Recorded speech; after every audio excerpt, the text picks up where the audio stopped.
When method getCityNameFromZipCode is called, the first thing we're going to do is check to see whether the favorite city's map already contains that zip code string, because if it does, we don't need to add it to the list of cities.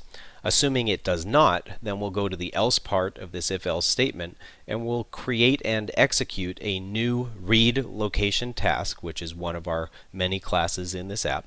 And the purpose of the read location task is to take in the zip code string that we specify and then use the WeatherBug web services to locate the corresponding city name, which we will then display in the cities list at the left side of the screen.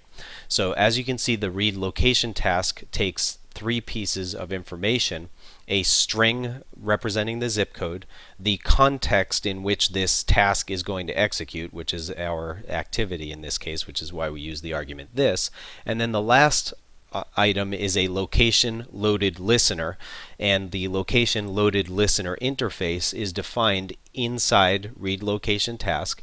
And basically the read location task, when it's done getting the data, will call its location loaded listener.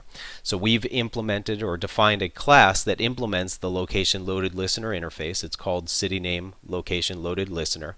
You'll see that in the next video, and that object will receive the zip code string and the value of preferred.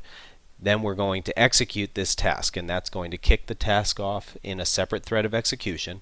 And as soon as the thread of execution is done getting the city name, it will call into our city name location loaded listener to indicate that the data has been retrieved, and in the next video we'll take a look at that listener.